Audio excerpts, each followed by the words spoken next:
Government is not the solution to our problem. Government is the problem. You know what to say about a high stepper? No step too high for a high stepper. For our country and for our children, the best is yet to come.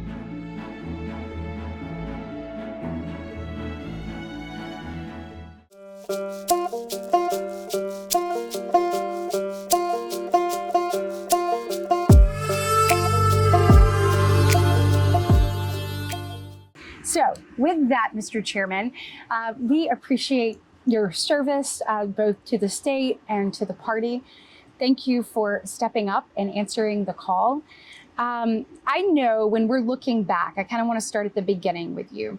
So when we're looking back over our lifetime, there are things that help shape us. There are situations, there are different things, you know, when you and I talked about mine, you know, different things, whether it be with my family or experiences that I had with Wesley, that kind of led us to where we are.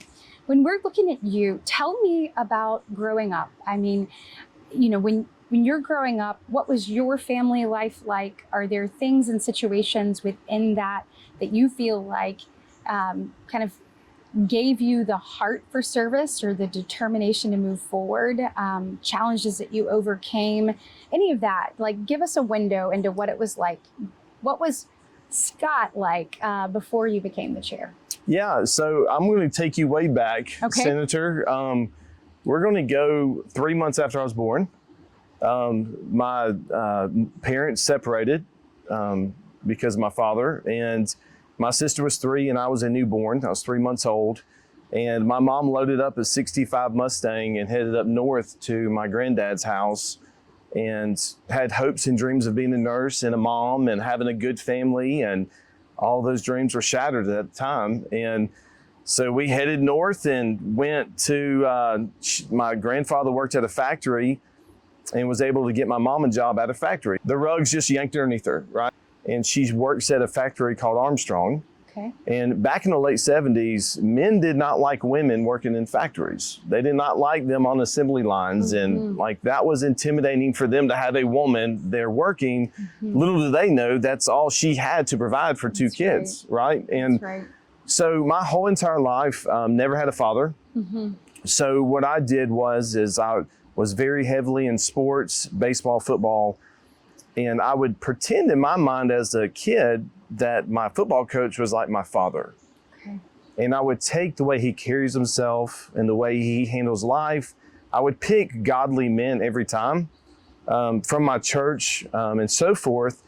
So I didn't have a father, but I also had father figures in my life the whole time that the Lord's provided me with. Mm-hmm. And I didn't realize that until I got older. Right. You know, I was so mad and upset as a kid, just why do I live in a trailer with a mom, and you know, I don't have all these things that my buddies have and their dads on the football field, and it actually was developing me into who I was mm-hmm. and who I am today, ultimately, right. And watching my mom work. I can't imagine. So your mom, you know, she's providing for both you and your sister, mm-hmm. And working this job. Are there things you remember about her, about you know, how she handled herself through that, you know, gave you strength in some of those challenges when you're looking back? I never saw her scared.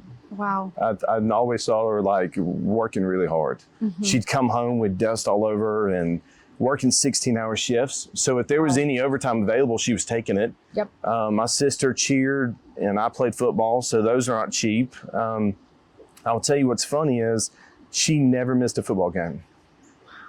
No matter what. And finally got the opportunity once high school. My football coach in high school was really the game changer for me. All I had was football and baseball, and I would be that guy that's up there Sunday running bleachers. I played quarterback, so I was thrown into a soccer net or just literally 24/7 I was football. So you were taking that energy and you were channeling it into excellence in that arena. That's right. And probably taking your mom's work ethic and that drive to overcome the absence of things that you felt like that was something you could control and you could be diligent at and you could be excellent at. As iron sharpens iron, so was one man sharpens another.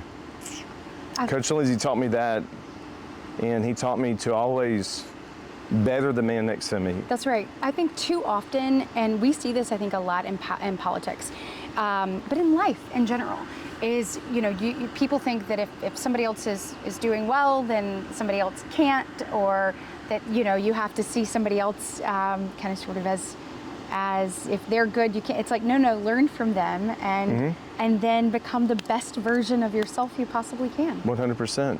And I love helping people succeed. When I was majority leader, I loved providing tools to make the members successful in their districts. Yeah. And promoting them and giving them talking points and just whatever I could do to make them successful, because that was my trophy. Yes. And then as party chair now, that's the same feeling. Like my trophies are the party succeeding in different county parties being successful. Okay, Scott, this has been fun. Now let me ask you something. If you grew up in Alabama, you in the heart of the state, and you're now the chairman of the party, you were also before that the leading Republican in the House, majority leader. What is it that excites you about the job, and what are some of the things that you believe can be accomplished that would make Alabama a better place? Well, great question, Senator. And I tell you, I think the biggest thing that I'm excited about most is bridging that gap from the legislature to the party. And that's what I ran on as chairman, is I can bring that to the party in the legislature, because we're all on one team. We're all Republicans. Yes. We're all conservative. I passed the China bill to prevent them from purchasing property in our state. And the party did resolutions encouraging and supporting me in my legislation. What if we take those resolutions and we turn them into legislation? That gives the party a voice like never before in the state of Alabama. And that's what we're going to do. We're going to combine the package of resolutions, turn those into legislation, and I'm going to propose those to the governor of our state and the pro tem of the Senate and the Speaker of the House, and we're going to pass them. And then when the governor signs those bills, we're going to have a huge celebration in Montgomery, Alabama at the Capitol and celebrate finally making an impact through the party that's generational instead of just resolutions. Well, that's good. That's excellent. And although I have seen a few resolutions passed that probably won't pass the legislature. That's true. It needs to be an 85% higher margin. Yeah, that's good. But most of them are good, and they reflect the values of average good conservative people. Yes, sir. And they need to be heard. So good, yeah. Yes, sir. How are you, as head of the Republican Party, going to put together a plan to recruit and retain people to run for public office, be it county commission, probate judge, circuit judge, state constitutional officers, legislature, Congress, everything? Yes, sir. Great question, Senator. And I think we start off by our younger generation. When I ran for chairman, the number one thing I ran on was reaching out to the youth. So we started a program called Project Future Generation. That's important. And we're fixing to kick it off next Friday night, actually, at our summer dinner with Rylan Hollahan.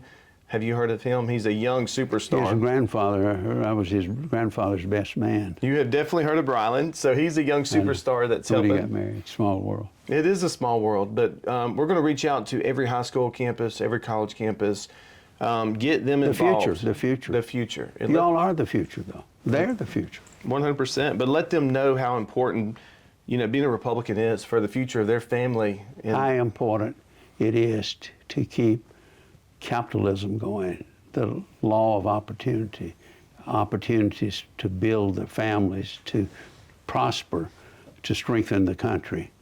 Absolutely. You said it better than I did. But I don't know about that. And also having a really good working relationship with our county chairmen and letting them know the importance of you need tentacles everywhere. Yes, sir. You do. And get that money, build your pack. You got to compete with others. Yes, sir. That's it. Because they're all selfish now. And you got a broader mandate, and you got a broader mandate. That's it. All right, y'all, welcome back to the Grand Old Podcast. I'm Abs, she's Al, and y'all know the chairman. And we have two questions we'd like to ask right now. If we can keep it together.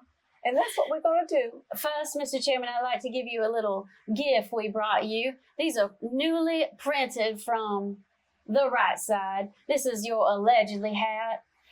I would like to gift you with that to wear. Well, thank you, ma'am. Yes, please. You have to speak. I'm gonna have to make it bigger. Yeah, you have to talk like Kay Ivey. I'm gonna do my best KIV impersonation I Or can possibly do. Joan Reynolds is who I channel. She does have a good one. She has such a good Greenville Southern accent. She I has love got her. it. Who put the redneck bend on this I'm hat? sorry, I did. I'm from East Tennessee. Listen, you Oh, there can't we go. blame her. She's from Knox County. I'm sorry too. I know it's not one of those flat bills that people like up in Hartselle. We do have a lot of state baseball championships. Yeah, You roll do. tide. So y'all need to know how to wear your hats. Listen, I have just a little bitty question, and this is policy first, but sorry. What do you think out of the illustrious guests you've had? Because you've had Senator Katie Britt, you've had Jeff Sessions, who's done it all, you've had the icon Richard Shelby, and you've had little old us. So don't count us in this question, but what's the key takeaway you've learned from those people you had on the show? That is a great question. Well, thank you. I'm trying to remember to talk like this. I think they are both all uniquely, they bring different things to the table. But the one thing that would be common amongst all of them are their passion for the state of Alabama and the people of Alabama. You could feel it in our interviews and when we were talking, and even Richard Shelby is 92 years old and he has more drive in him than probably when he started. He loves the state of Alabama, the future of our generations. And Katie, I mean, just, man, she's so passionate. And Jeff Sessions was the same. And they served in that capacity. I'm going back to my old voice, but they served in that capacity for a reason. It's because of the drive and the love they had for our state. And it was a level that is just not normal. And that's why they're at where they're at. So they're all very different personalities. Yes. Yeah, you got Sessions is pro-policy. We're talking about, his dad's general store, and he goes straight into policy. And I'm like, well, Senator, this is for, I want to know about you. And he tried, he just couldn't, and Shelby was the same. He talked about his, going through and his experiences, and he would talk about just right into policy and party and love for the Republican Party and how he flipped over, and Katie is just a ball of fire from the start. Like it's almost like her tank is full of gas. The other ones still have gas in their tanks, but not like Katie's. She is full throttle. But is that the beauty of the Republican Party? And I think I'm having to catch myself and teach myself how to embrace that, and that we never want to become what the left is. The left, they're a bunch of little marching ducks. I think what is so great about our party is that we can have different ideas, and where we have to go to be better is to actually listen to those. Do you feel like the Republican Party is making a turn in that? Yes. Yes. I think just since I've become chairman, there's a different energy. I really do. And I'm not saying that because of me. I think because we have new leadership, we have new direction, new vision. I think people just, I played football growing up, and I always use examples from football, but you've got so many different personalities on a football field on your team, right? Offense. So many different personalities, but ultimately everybody wants to score. Everybody wants to win the game. Everybody wants to get in the end zone. And you have to take your different personalities and figure out how to work together and defeat and score touchdowns. And that's kind of my mindset moving forward with the party. And I think that's exactly what we're doing. You got those players that are very full of themselves. They're cocky and they score touchdowns all the time, but they need those offensive linemen to block for them or they're not going to score. So I think at the end of the day, we all have to work together. And that's our message. Like that video I did, right? Yep. The No, team? it's good. Yeah. Yeah. So then the second question is personal, but you just kind of walked right into it.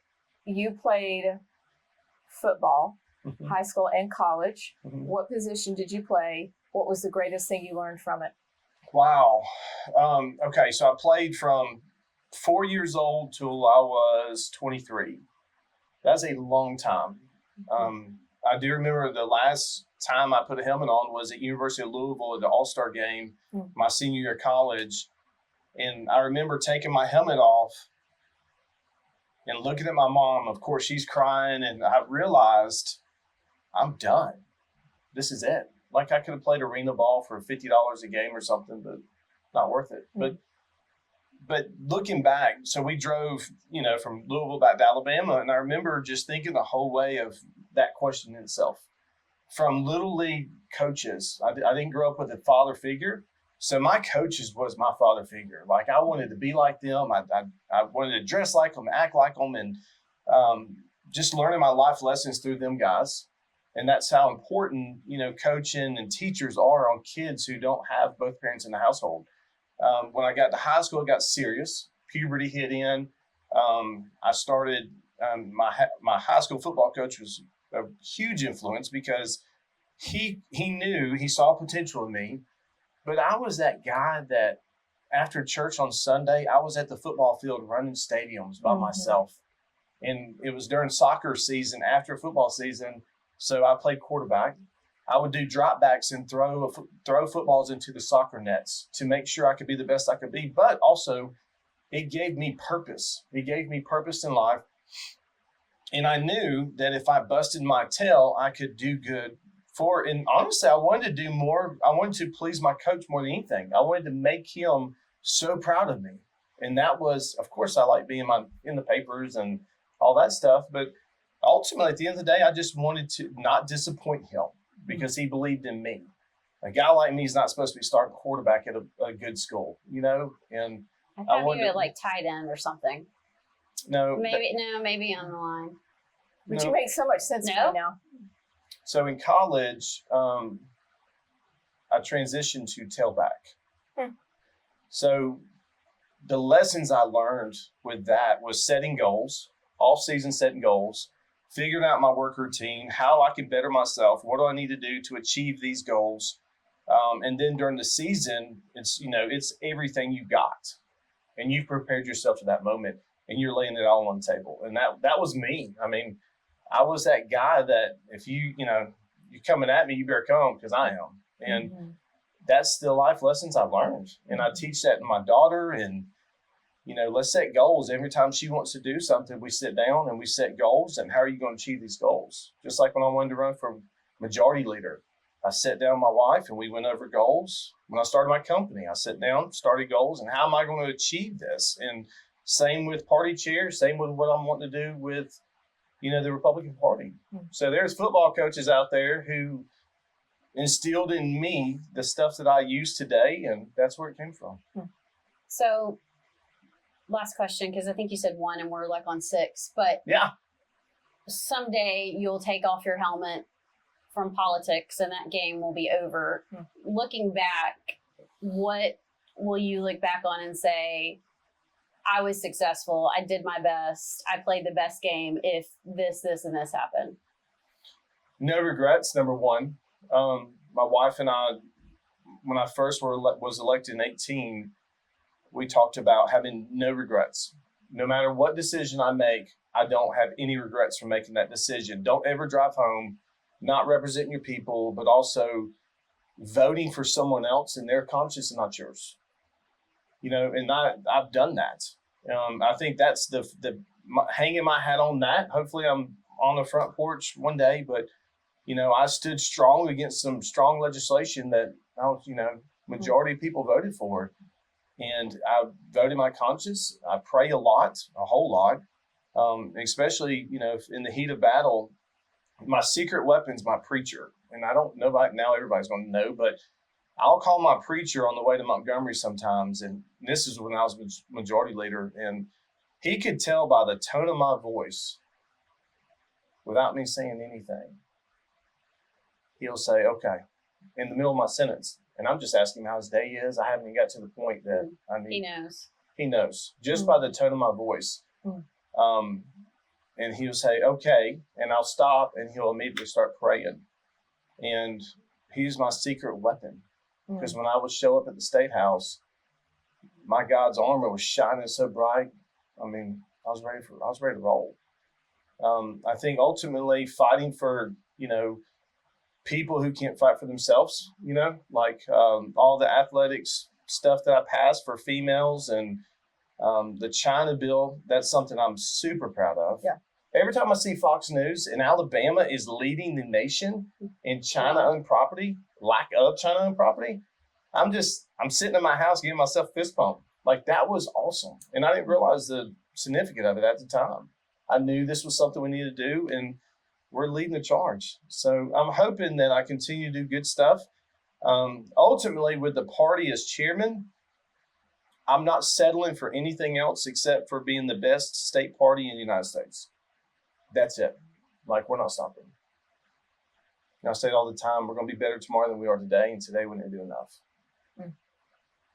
That's a good word. So maybe one day when I'm 70, I can sit on the front porch and say I've done enough. I probably won't, though. We'll do another podcast with you at 70, see how it all turned out. Yes, I may be dead, but it's okay. She can be there. You were going to be around. You're not Y'all gonna both will be dead. around. Abs, you a high stepper. You're not going anywhere. Jordan, I'm going to do my best. I'm glad you said high stepper. That's on my preview to the podcast. I do Is a high love the Oh, high absolutely. stepper. Oh, I She love a high is. stepper, and I love the high stepper boots too. Does she have boots? Well, if you're like a classic high stepper, you do. Oh, Like a So I would you're love to see on the Kay dance Ivey in the line. high You're on the stepper dance line. oh, Those dance good line, looking- majorette. I got yeah. You know, my mama wouldn't let me twirl the baton, but that's okay. That's neither here nor there. I'm not bitter. Back to you. do Back you to want to me. take us out, or how do you end this segment? Bye.